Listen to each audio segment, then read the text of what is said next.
भाजपा की सरकार ने सभी अपनी ऑपोजिशन पार्टीज के खिलाफ और मुख्य ऑपोजिशन पार्टी के खिलाफ आर्थिक आतंकवाद शुरुआत कर दी। Forced the banks of the Congress Party, Indian National Congress, to transfer approximately rupees 65.89 crores from our deposits to the government. Basically, this amount is from AICC and Indian Youth Congress account and NSUI.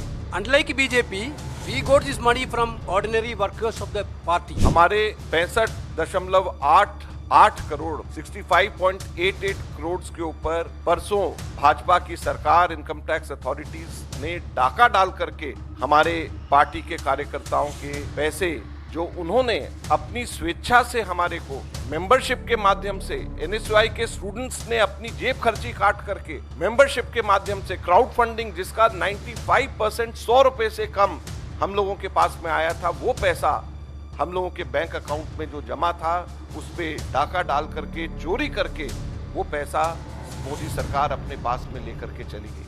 Income tax के officers bank में जा करके एक bank के branch में जा करके वहां पर धमकी दे करके मैनेजर्स को कि ये पैसा हम आपसे पर्सनली वसूल करेंगे अगर आपने हमारे को नहीं दिया, ऐसा कह करके उन्होंने 5 बैंक्स के ब्रांचेस से 65.88 करोड़ 65 करोड़ 88 लाख 81,474 रुपए उन्होंने इन बैंकों से वसूल कर लिए डिमांड ड्राफ्ट के माध्यम से, जिसमें इंडियन यूथ कांग्रेस के 4 करोड़ 20 लाख 35 हजार, एनएसयूआई के 1 करोड़ 43 लाख 98 हजार और बाकी लगभग 60 करोड़ रुपए कांग्रेस के एआईसीसी के अकाउंट जो bank of Baroda, union bank और पंजाब नेशनल बैंक में है, इन तीनों बैंक से ले लिए गए और स्टेट बैंक ऑफ इंडिया में जहां पे आईवाईसी और एनएसयूआई का अकाउंट है वहां से ले लिया गया।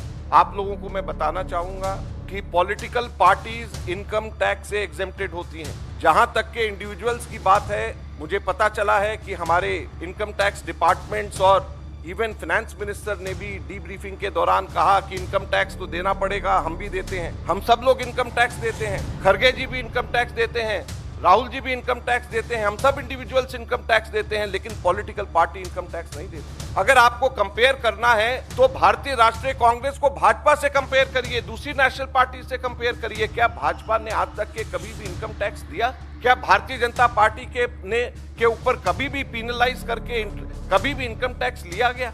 हम लोगों के पास में जो पैसा आता है, ये पैसा हमारी देश के राजनीति के लिए, डेमोक्रेसी को जिंदा रखने के लिए वो पैसा खर्च किया जाता है। ये इनकम नहीं है, कोई किसी की इनकम नहीं हो रही है, इसलिए पॉलिटिकल पार्टीज को हमेशा इनकम टैक्स से अलग रखा जाता है। हमेशा पॉलिटिकल पार्टीज इसी वजह से इनकम टैक्स एग्जेम्प्टेड होती हैं। हमेशा भारतीय जनता पार्टी ने आज तक कभी भी पेनल्टी नहीं दी, भारतीय जनता पार्टी ने आज तक कभी भी इनकम टैक्स नहीं दिया, तो फिर कांग्रेस से क्यों मांगा जा रहा है?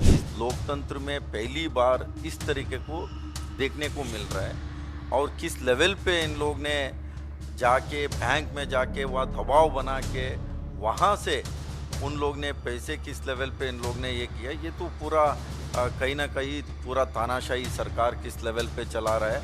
आपको याद होगा कि उत्तर प्रदेश के विधानसभा चुनाव के ठीक 1.5 महीने पहले नोटबंदी की घोषणा। ये नोटबंदी का संदर्भ क्या था? नोटबंदी का एक ही मकसद था कि सारी पार्टियों को उत्तर प्रदेश के विधानसभा चुनाव न लड़नी आ जाए, और ऐसे ही 2024 के लोकसभा चुनाव के पहले प्रमुख विपक्ष पार्टी के खिलाफ ये कर आतंकवादी हमला हुआ है।